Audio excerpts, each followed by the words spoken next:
how to improve skills if not from art major? Oh, so like how to think like an artist. Like in art school, they sort of force you to start thinking visually, how to think about breaking down a project. They give you like a project summary, and they make you uh, sort of follow that project summary, or that you have like a unit, and you just work in that unit with it, whatever it is, and then from that you take that sort of learning style and you take it into your art practice daily, even after you graduate. Is that what you mean? Like how to think like that even though you haven't gone to art school. How to think like an art student, basically. Right? How to practice. It's a big question. Can you make it a little bit more specific? Yeah, I critique traditional stuff as well.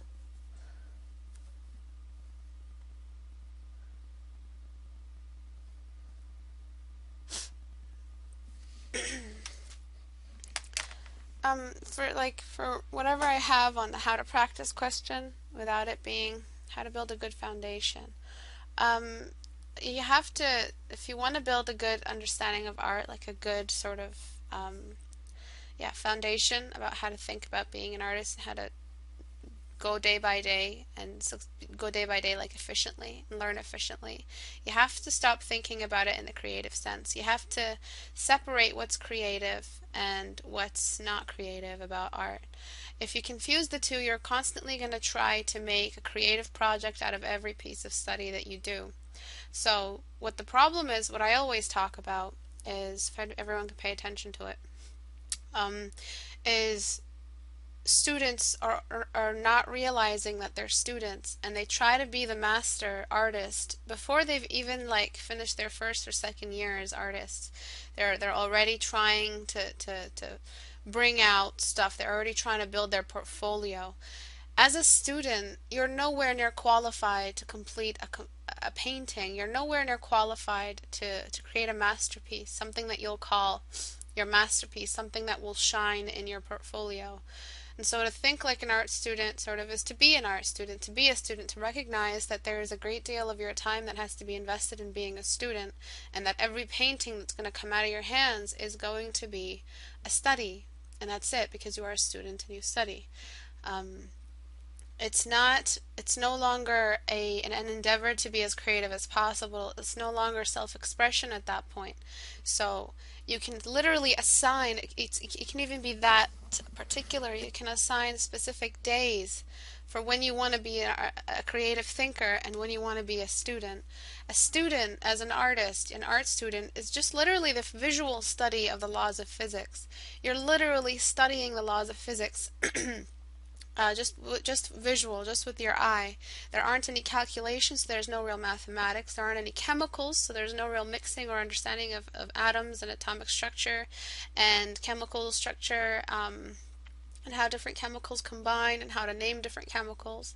It's no longer architecture. It's not it's not understanding how gravity pulls on a structure and how to keep it sound.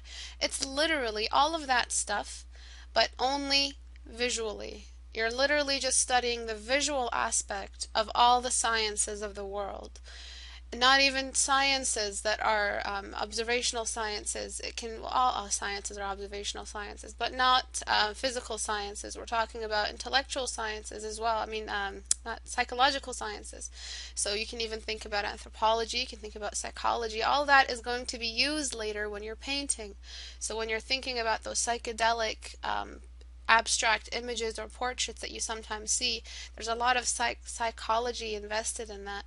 And to be able to make not only a painting that looks realistic but is describing or like just delivering a message to people or to the masses, there's also an observational science involved in that.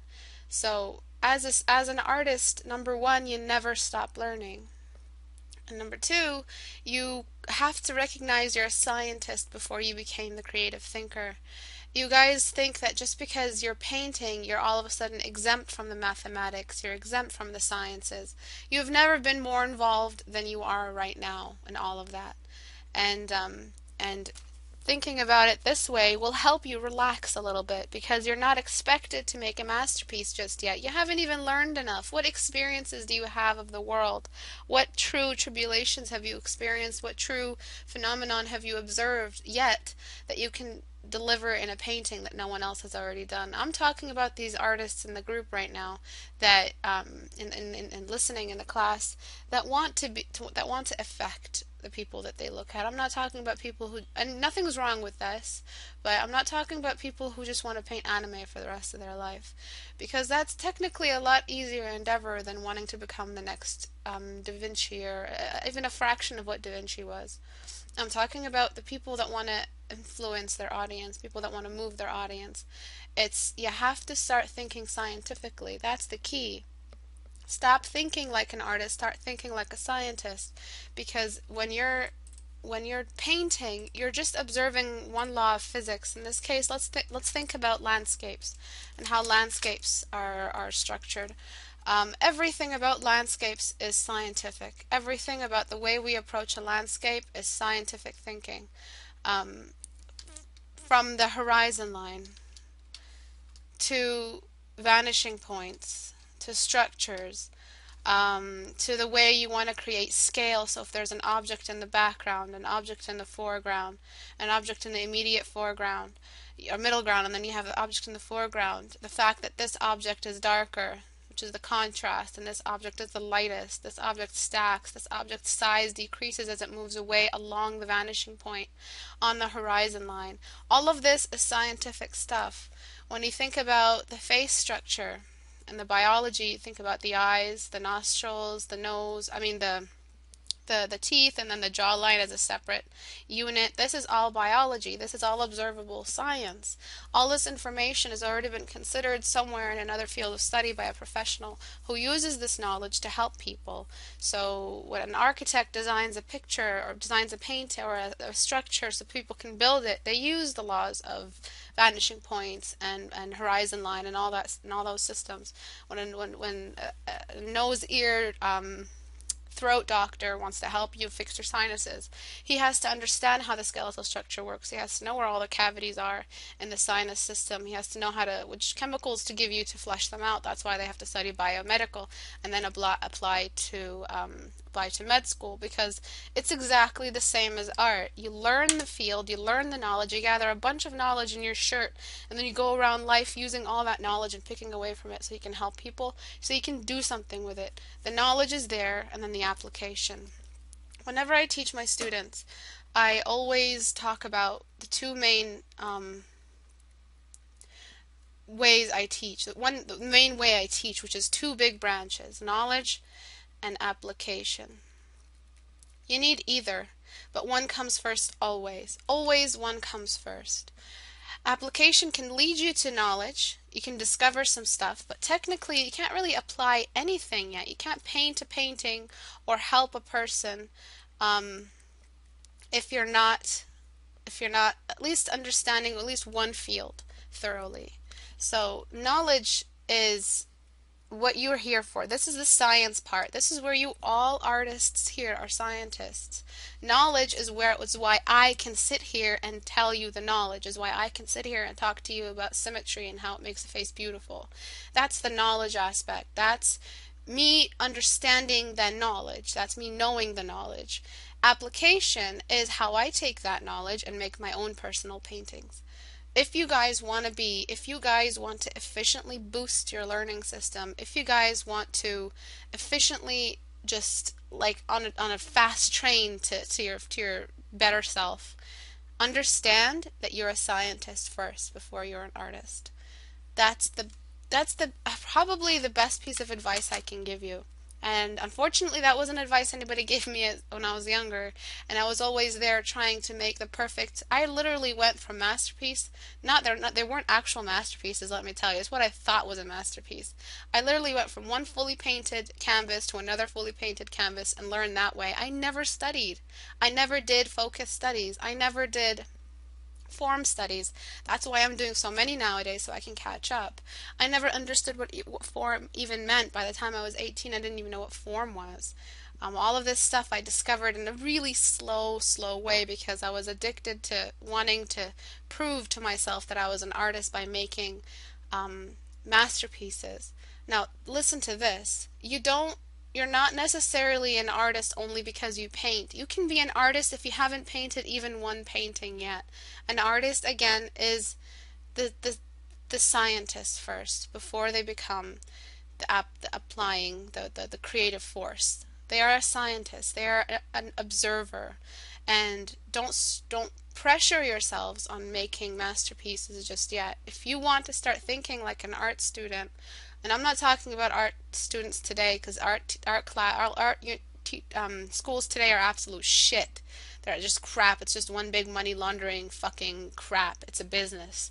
I'm talking about students that, number one, are venturing to self-teach themselves, to be self-taught. Also, students that are open-minded to other instructors.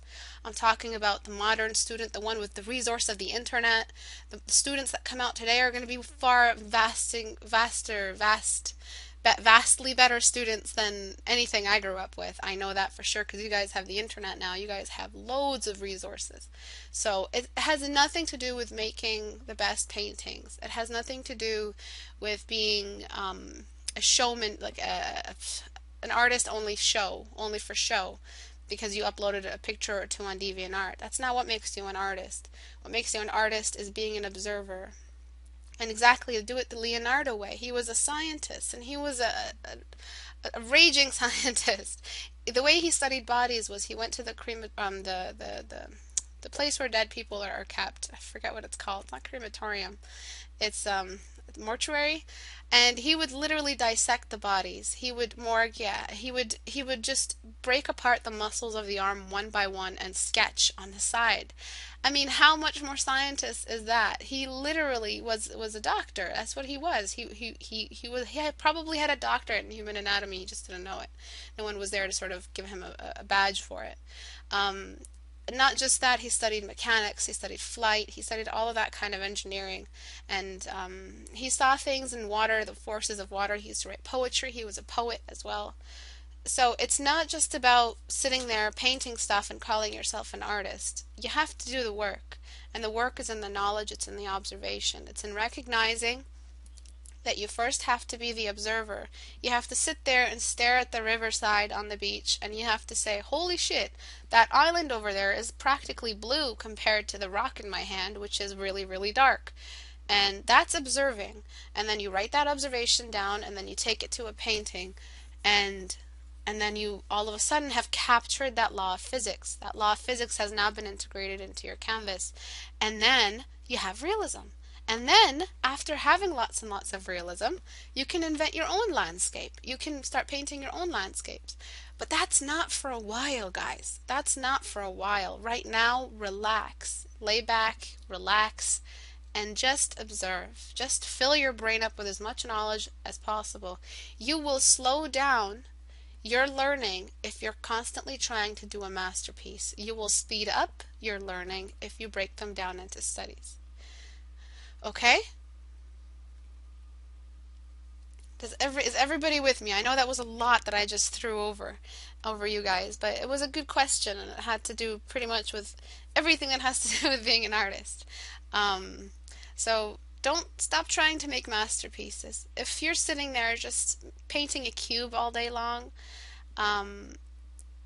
yes, they do, but like not real body parts, but they do have stuff that medical students use to help them memorize muscle structure. So yes, they do. Resources. You guys have loads of resources. You guys have the world at your fingertips. You don't even need, like I recommend actually having a 3D structure you can hold, like an arm that you can hold, so that you can like sort of pull it apart and see where all the muscle structures go, because holding something is very different from seeing it on screen. But you guys have the internet anyway. There's probably like loads of archives after archives of human body parts and anatomy, and how that breaks down, and how you can memorize human anatomy and take it to a canvas and express something beautiful in it. You guys have loads of stuff at your fingertips. Yeah, I didn't produce anything last year because I tried to turn every sketch into a portfolio piece and it really set me back. Exactly. It's not going to be a portfolio piece. Guys, I'm going to be real honest with you. I'm not here to pamper you. I'm not here to make you feel better. I'm not here to make you feel bad. I'm just here to deliver the information. Whatever the information does to you, it's your choice how you react to it. It's your choice how you form yourself as a human being. But you are not going to be ready to make anything close to a portfolio piece if you still haven't done your studies. If there isn't like at least 1,000 hours of studies under your belt, then I don't know. I don't know what to say, because you need to study it. And if you study it, you master it. And when you study, the awesome thing about studying is you're not only boosting the knowledge, but you're applying at the same time. So you're learning technique, you're learning brushwork, you're learning, well, technique is blending, you're mastering color, you're building your tastes. So do you like blending orange and pink all the time in your paintings? Is that going to be your significant sign as your artist? Is that going to be your style? Is that going to be the Nilana look? That's, you're getting all of that. You're still painting. You're still doing what it is you like to do. It's just you're doing it at a much more elegant, efficient way, I guess I can say. Should we draw cubes and spheres first? Absolutely draw cubes and spheres. Cubes and spheres, shapes, basic shape structure is the backbone of any form you're going to try to translate onto a 2D surface. Remember, what you're doing is you're trying to translate something that is three-dimensional. Imagine this is real life outside. Whoa, what was that?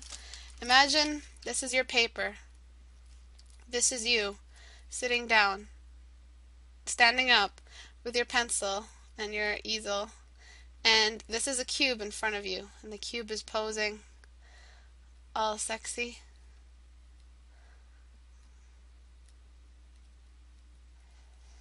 And and you have to imagine this is real life out here, and this is your painting, this is your brush, and this is your brush, and this is your canvas. Okay, this is 3D world. This is 3 dimensions. You've got X, Y, and Z axis. This extra Z axis is everything.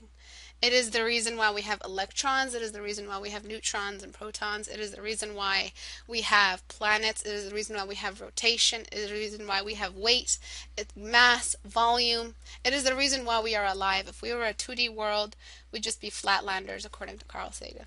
So this right here, this is it. This is what you're trying to capture. And shapes, basic shapes, using basic shapes to help you develop your painting. Whatever it is you're painting, a head, cubes can be used for anything. An arm, a leg, a mechanical structure, a building, anything, a gun, no matter what. There is always a 3-dimensional integration in that. And using shapes, absolutely. It's like using lines. It's like they're guiding points. They help you capture the 3-dimensional onto the 2-dimensional, which is here. This is the 3D and this is the 2D. Unfortunately, in the 2D, we don't have the Z-axis, so you have to imitate the way the Z-axis looks onto your 2D structure. And that's what makes things look realistic. That part of the object that moves away from you into the image is what makes your image rock. It's what makes you a good artist. It's what gets you hired by Riot, or gets you hired by Guild Wars 2, or gets you the best job in the world. It gets you hired by Disney.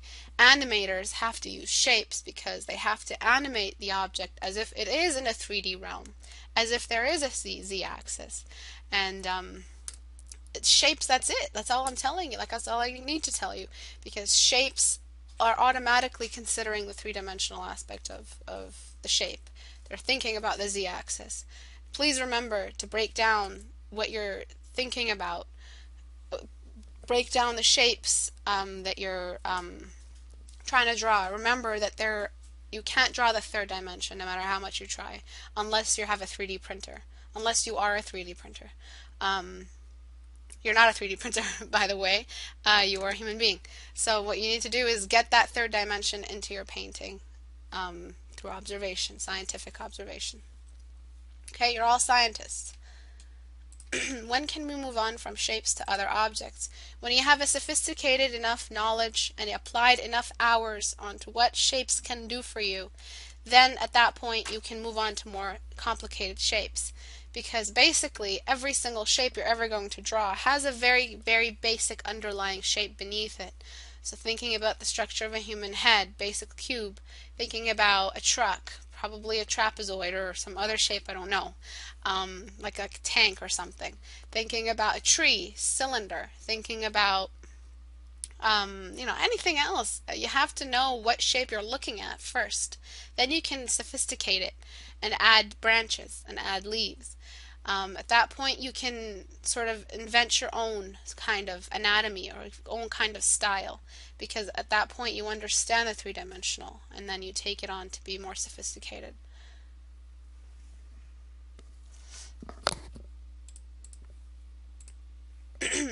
Everyone can hear me okay, right?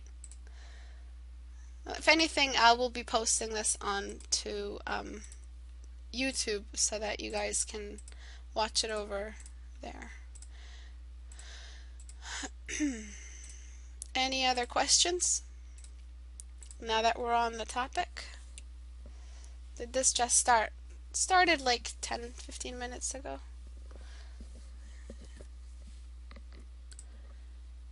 Welcome everyone, by the way. Welcome Trigger, Black Lotus, Storyteller, Stark, Sophie, Richie, Quest, Neilana, MJ, Michelle, Mario, Leo, Lawanti, Kuro, Jewel, Gas, Double, Domino, Carl, and Batan. Welcome everyone. Now I'm going to try to find sort of one piece to critique here for you guys that you guys can learn from. Why is it sideways? Okay, I'm just gonna wait for the others that were sent in. Yours is not sending, Mario. Is there any, is there a problem at your end, or is it just me?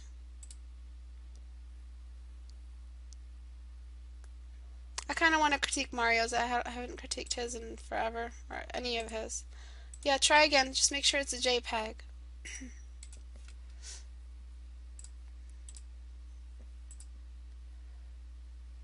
This is a photo study. I don't critique photo studies without the original photo, because I can't really give you an approximation of what you didn't or didn't do right.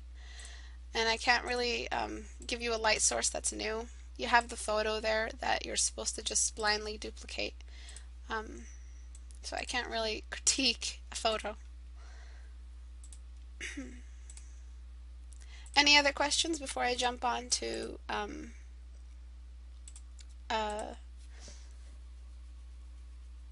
critiques?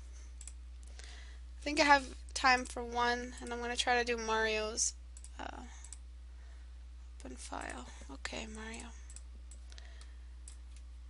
Okay, so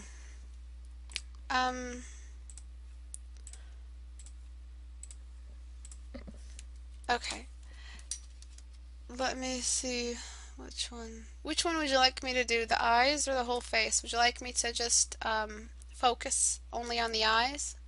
Because I did a video before that I already posted before on eyes. So if you want me just to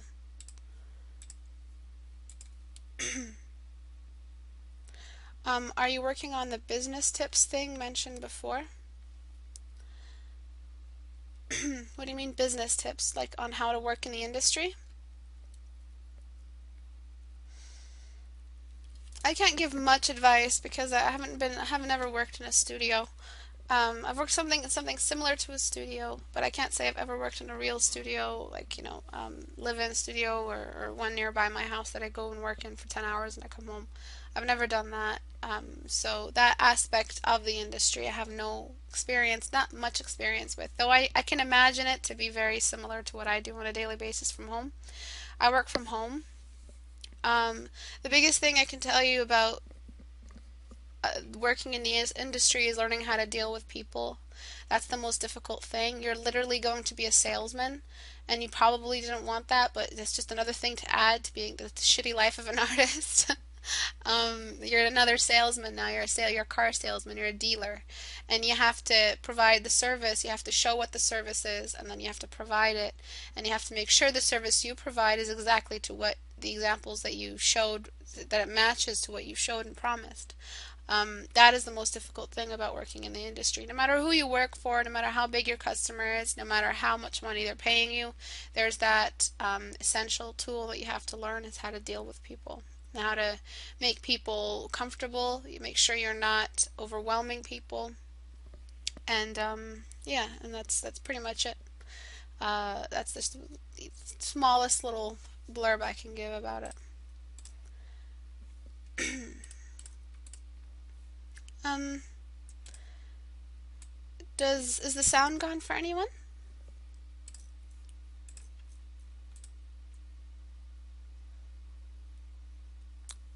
Can everybody still hear me? Okay.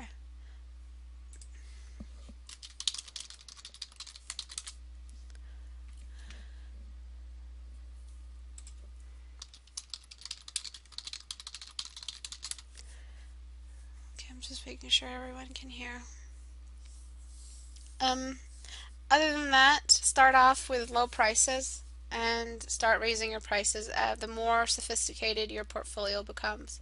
And if there is a specific job title that you want, like a character design, 2D character design, because remember there's 3D artists, there's 3D concept artists for games. Usually they just skip the whole 2D artist part and go straight for the 3D modeler that knows how to use Maya and 3ds Max and all that, and they just have them sketch everything over there. They skip the 2D pre-production part. But you guys, what you're doing right now, if you want to be part of the industry, the entertainment industry, whether it's games or movies, or animation or whatever, you guys will be the pre-production team. You guys are going to be the 2D guys, the guys that are designing the color combinations, the palettes, the textures, the costumes. You guys are going to be responsible. That's why you have to have so much experience and knowledge and back knowledge or whatever about costume design and culture. You guys have to study cultures and what different cultures do. Different jobs and cultures. Like if you have to design a village, you have to know the kind of clothing females wear in that village, the jobs the females do, the warrior, what clothes the warriors wear, and how it's reflecting their job. Hunters, all that kind of stuff. You guys have to have familiarity with it because you are the pre-production team. You are the realization, the visual realization, the initial visual realization of the project. Before some script artist or some writer comes up to you and says, I need you to design this character and this character for me. I can't draw for shit. I need an artist who can read this, first of all. So you have to learn how to read. And you have to, after reading it, you have to sort of visualize. And that's the pre-production thing that I'm talking about with you guys. So that's your job. That's going to be your job. You will also be expected to draw it realistically. So if you want to tailor your portfolio to lead you into that job so you can get accepted, design. Act like you've already been commissioned. Don't wait for the opportunity to be commissioned in order to have the work in your portfolio. Start designing stuff as if you have already been commissioned. Invent a fake project in your mind. Say that you've been hired to design a whole entire village and village people for a game that the character has to go through in a level, and they're going to be teaching him how to high jump or something. And they're like a nomadic, not nomadic, they're probably like tree villagers who live in the trees or something. That example is always used. But yeah, they have to like live in the trees, and you have to design them. So start designing them. Start designing the children, what the children wear. Start designing the elders. Start designing all of that, and actually have the sketch. Then have the elders. Then have different outfits for the elders, all in one perfect character design sheet. If you want to do animation, if you're into animation and you want to do the pre-production of animation, not the animator, you're not the animator, you're just the 2D pre-production of the animation. Though they usually also skip the 2D and just go straight for the animator to do everything. But anyways, if you do get that kind of job, design a character, a turnaround of a character, so the front view, side view, back view of a character, bird's eye view, worm's eye view of the character. Those are optional. Then there's all kinds of other jobs that you could be hired. For instance, if you're just for costume design, get a basic silhouette of a girl standing and a basic silhouette of a guy standing, and then just add different costumes. You know, every day just sit down and invent a new costume, whether it's a sketch or fully colored. Make sure that in your portfolio you guys do have some colored examples. Everyone wants to know that I'm going to be working with an able artist. I don't want to be working with an artist that's crippled, that can only sketch, that can only work in grayscale. If you don't know how to work in color yet, you're not ready to have a portfolio yet, period. I know it's harsh, but it's the truth. Then there's portfolios for 3D modelers. I don't have a lot of experience with 3D modeling, but there is still a 2D aspect in the 3D modeling world. And if you do want to jump into 3D modeling and into 2D art, maybe also sketch the character, take that character into the 3D modeling program, model the basic structure of them, and then bring in some costumes and add on top. There's all kinds of ways. You're literally just showing off your studies if you're trying to build your portfolio like if you're trying to tailor your portfolio to match to match getting hired by an entertainment industry or something, by the entertainment industry. So the industry is the entertainment industry. When I say industry, I'm referring to Hollywood, I'm referring to the entertainment industry, I'm referring to Ubisoft, I'm referring to games, I'm referring to big money maniacs, titans who want to sell games and who want to sell games that look good. Usually nowadays they're obsessed with a game that looks good versus a game that actually has content, so they're not really hiring writers anymore. Unfortunately, they're just hiring the same old team to come up with the same old shit. Unfortunately, but at least it looks good. At least the artists are doing their job. At least artists are getting jobs. So yeah, if you guys want to sort of get your foot in the door in the industry and you spent a good amount of hours on your studies, just think like that. Hire yourself and draw the stuff that you would expect for you to provide. How about illustration? Same thing. 2D concept artist and illustration. Illustration is for card companies, card games, or Riot skin splashes, or book covers, or comic books, or comic book covers. Illustration is just a completed image. It's not a gray background with a character design on it, because that's a concept artist. A concept artist is designing a concept, costume concept, weapon concept, whatever. But an illustrator is expected to have a masterpiece done. Illustrator work is more expensive, so you're getting paid more, but it takes longer to finish. Illustrator stuff can be hired by anybody who has a game that wants, splashes or load screens. That's what an illustrator is. Concept artist, the difference between illustrator and concept artist is the concept artist is like the mechanic. He's sort of designing stuff. He's putting stuff together and offering it to the boss, and he has to approve of it, and then he goes with that design. It's basically like a tailor, a costume designer. That's what you are, just 2D costume designer. Whether it's weapons or actual clothing. Illustrator is a concept artist, but you have to paint the background and the foreground. That's it. That's the only difference. It's the same skill level is required. One isn't more skilled than the other. It's the same skill level. It's just that one has to do more work and one has to do less work. Well, it's not really work. It's just different kind of work, let's say. Let's just be safe.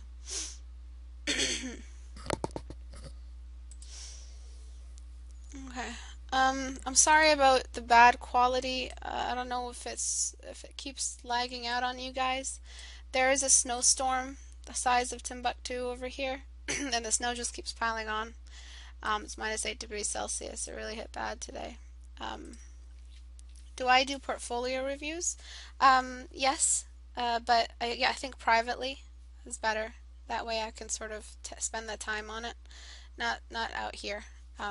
Because everyone else, portfolio reviews take hours, and I usually just save that for the mentoring or tutoring hours.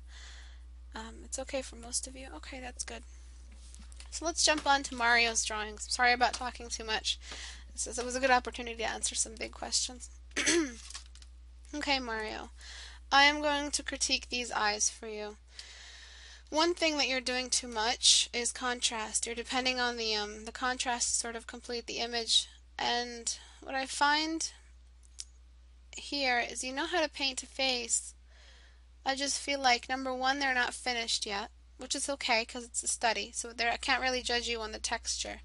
But you don't, seeing all these rough strokes and all the rough work here, you haven't even added the large strokes that represent the large cast shadows. Now remember, in a form, structure, in a shape, there are two main things that make it look three-dimensional. Actually, let me not number it. There are some main things that make an object look three-dimensional. You can bet your life on these rules. The first rule is gradients. So you should write these down, honestly. Not because what I say is golden, but because it'll just change how you look at the shape next time we're study. So let's say we have this. I just have to make it a different. Okay, let's say we have the line work. We have a basic three-dimensional object that has lines. Let me, this is the other side that we don't see. I'll just make it dotted. So to make this object look realistic, first of all, we need the light source coming in from somewhere. Okay, so the first thing is the light source. Second thing are the gradual tones, the basic shades that come over the entire image. So I'm going to throw one basic mid-tone, and then I'm going to throw the highlight. The second thing is when not to blend. I can't blend this area here. I'm not going to be able to blend it, because if I blend it, look what happens. I lose the shape. There are areas where I cannot blend in order for the shape to stay a cylinder. Then there is the cast shadow. So actually, wait a second. So this is the gradient. So let's think about now some secondary light source coming in from the side. And then we get a sort of clash of the light sources over here. Okay? And then we have the gradients is the next one, and then we have cast shadows, and then we have the shadow of the object on the earth behind it, on the space behind it. And this cast shadow is so important. It's just like everything has a cast shadow. Even the moon has a cast shadow. Even the earth has a cast shadow. Everything casts a shadow because light is consistent no matter where you are in the universe. It's just one line, many millions of different lines of light, of matter, shooting out, illuminating everything. Light is a very unique substance. Let's just refer to it as that. So these are the things you need. So if you're trying to paint painterly, if you're trying to paint that messy way, and you're painting an eye, and you've sketched it out already, and you have the upper, and I talked about this last video, you have the eyebrow, and then you have the circle, the sphere of the eye. What you have to do is cast the main shadows first. You have to cast this shadow on top of the eyeball that's coming from the brow bone, and then you have to cast the gradient shadow on the eyeball, the gradient shadow on the eyebrow. And then you have to, these are the main lights. These come first. These are the first ones you're supposed to have. And yet here, I don't see any main lights being cast over here. I don't see any of them. I don't see this main light. I don't see this main light. And it's not just about making it darker. It's making it darker in the right spots. Okay, I don't see the cast shadow of the upper eyelid. And I know you painted this after I posted that last video, but it's still essentially a rule of physics. Everything casts a shadow, and everything has sides, and everything is illuminated when light is on it. Everything is just a system of light. So it shows me that you're not really thinking in a three-dimensional way, Mario. And what you need to do is start thinking as if you're painting. You're not painting an eye, you're painting a shape. Because if you think about it like you're painting an eye, you're going to be thinking about it very symbolically. You're going to be thinking about when you first started to draw and how you used to paint eyes by drawing two brackets on top of one another, and you drew the eyebrows like a line, and it's just going to be a mess that way because you're not really thinking about the actual shape underneath everything. And this goes back to what I said earlier. The shape is the reason why there are three-dimensional anything in anything. It's the original shape, the original sides, the kinds of shape we have, the kinds of shapes we have, and the kinds of edges, how many edges and how many faces. That's how we differentiate one shape from the next, is we count how many edges there are and how many sides there are, and we name them accordingly. I'm also going to bring down the contrast that you have. So I'm going to brush over that with the darkest color and then brush over it with the lightest color in really low opacity. And the lighting and cast shadows and gradients go hand in hand with lights. So I'm actually going to just crop so we don't get confused.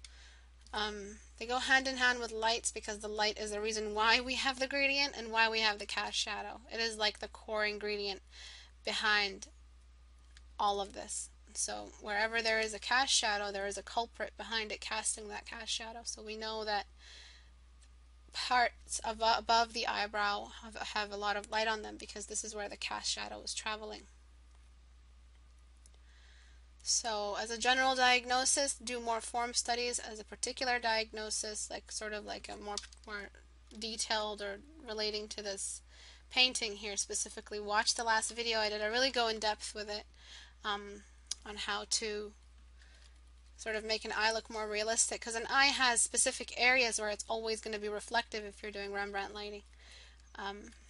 So, you know, it's just like you memorize them and then you know how to paint an eye, period. At least in that lighting situation, which is always the preferred one anyways, unless you want to take on a different kind of light source that day or something.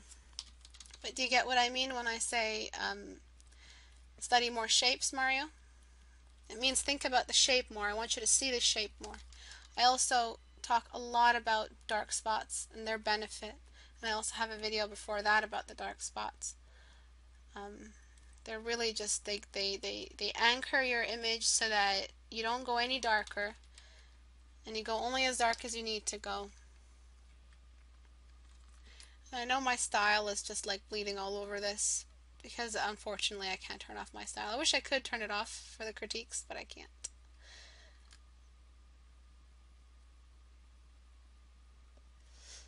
Okay, so I'm just keeping my brush large. If you do want to paint textured, if you do want to paint with a textured brush, you have to think about, Mario, painting with a textured brush doesn't just mean you don't blend. It doesn't just mean not blending. It means you only put the strokes of brush and paint where they're needed. You don't blend and you don't overbrush. It's called line economy. It's this difference between an experienced artist and a not experienced artist. If you want to be experienced artist, if you want to go in that direction and end up being experienced artist, which is really weird of me to say, but whatever. Think about how many strokes and how little strokes, and the least amount of strokes, not little, and the least amount of strokes you can repaint this eye. So this eye here, if you were to repaint it, if you were to force Mario to repaint it today, say, hey Mario, I want you to repaint this, but only use 50 strokes. I know, it's crazy, but what that forces you to do is do the the painterly painting right. There's a right way to do it and there's a wrong way to do it. The right way to do it is use as least amount of brush strokes as possible. So when I say least amount of brush strokes, if you don't know what I mean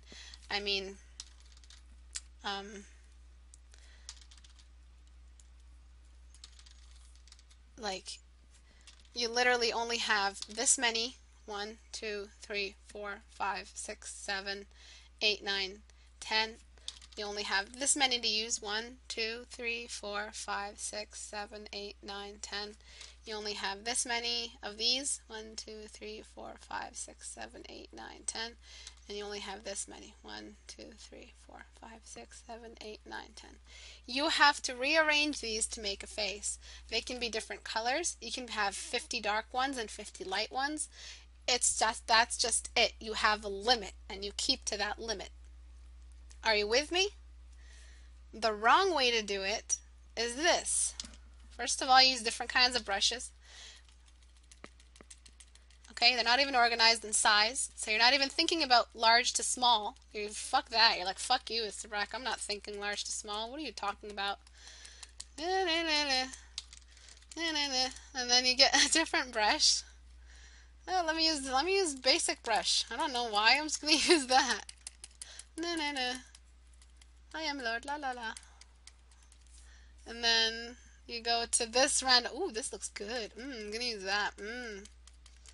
That looks nice. Here, let me just randomly, for no reason, change the value of my brush. Woo! My painting looks so good. Okay?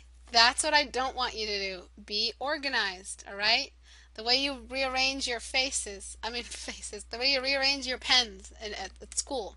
I don't know if any of you did this, but I did them. I did that before a test. I would arrange the largest to smallest pencils so that I know where they are. I didn't arrange them by color or anything, just largest to smallest.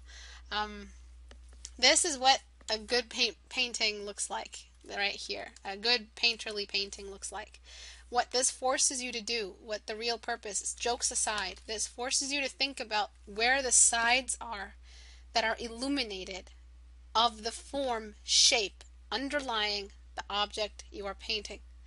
If you don't blend, will it still look three-dimensional? If you blend, will it still look three-dimensional? You're asking yourself these questions as you paint. Okay?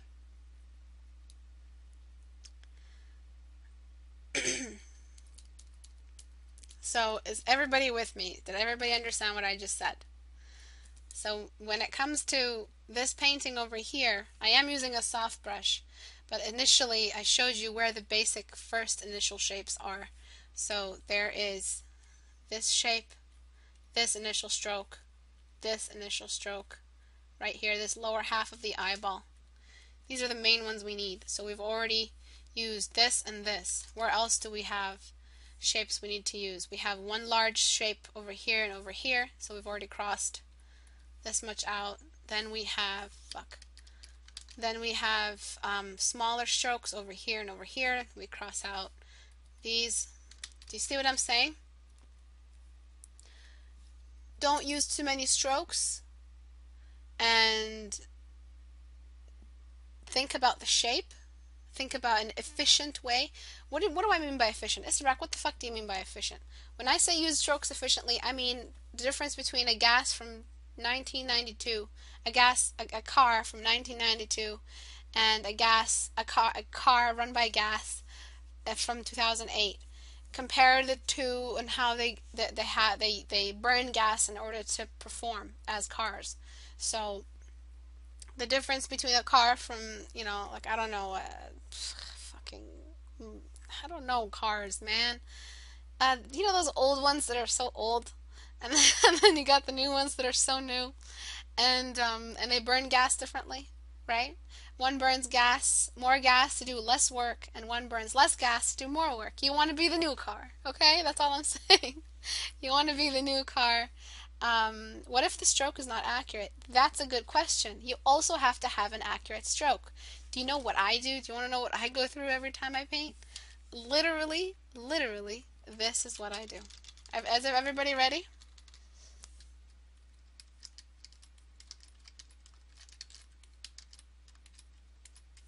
Damn it, change color. I'm literally just Control-Zing my way through. I know it's dependency on digital, but you will learn. You will eventually just do, woo, that's good, woo, that's good, woo, that's good, woo, that's good, that looks good, let me just use the erase there, got some good dark spots, flip the canvas, flip the canvas sometimes to get the same angle on the other side so to keep the face symmetrical if you're using an angled brush. I am Lord. Okay, I got there, got some shit there. Gonna get a darker stroke.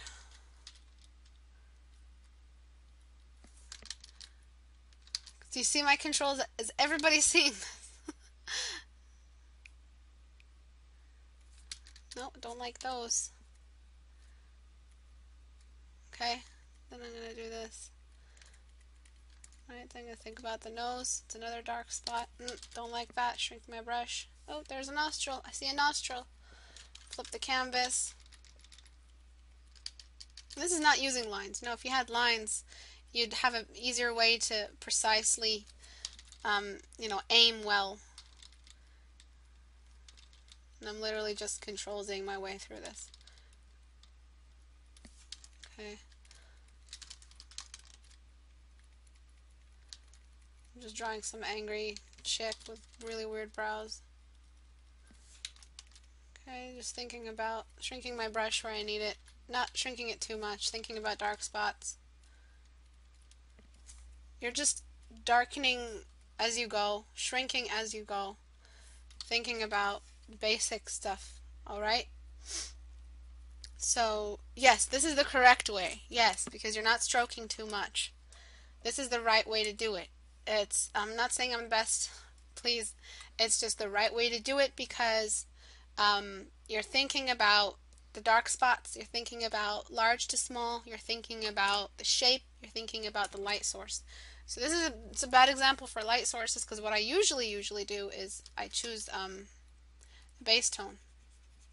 And if there is a light source coming from the side, I throw large brush strokes on the largest parts of the shape. So I'm not thinking about a face, I'm thinking about a shape. So I know the cheekbone, the side of the nose is going to get dark, and then I know light, and then I know the socket is going to get dark. Part of this socket is going to get dark. This part of this nose is going to get dark. This half is going to get dark. My brush is still large.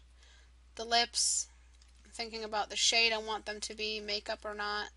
Then I think about the eyebrows, and the eyes, and this part of the eyebrow, and then you just keep painting. If you look at professionals and their speed paintings, you see that they also do this. They start with really large brush strokes and eventually get smaller and smaller. Okay, because these ones are where it's at. These are the most important things because they think about where the light source is. Okay? So with yours, think about where the light source is instead of throwing a bunch of strokes around in the shape of an eye. This is symbolic eye drawing. This isn't form involved eye drawing. Because where are the shadows, Maria? Where are the cast shadows? I see shades beside other shades. I see some sort of non-concentrated shade. Like I see that you know there should be a shadow here. I see that you're thinking about there being a shadow because you put all the dark ones around this area. So you know in your mind, you've seen it before, eyebrows cast shadows. You just don't understand how to label it yet.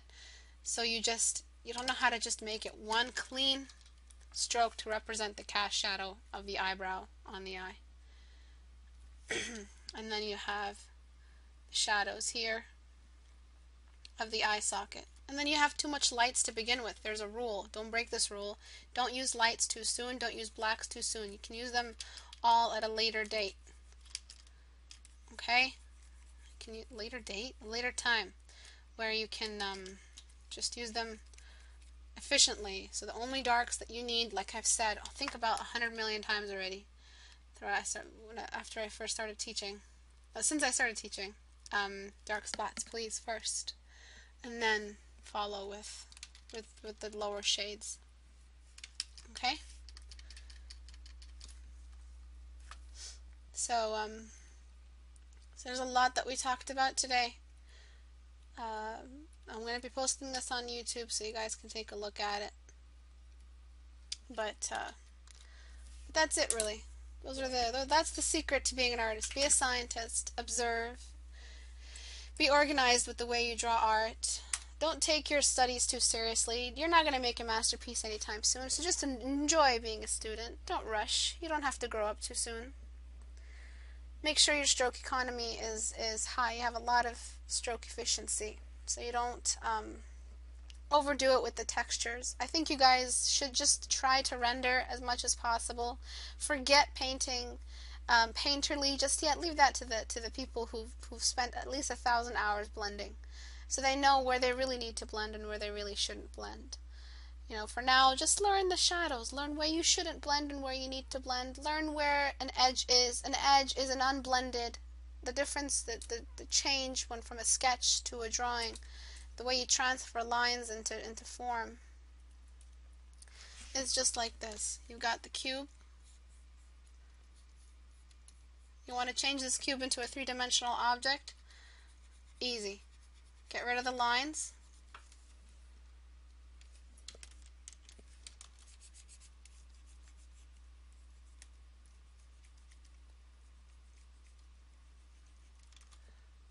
And just don't blend the other sides. That's how it's done. The lines have now become a form, with the light considered, the light position considered.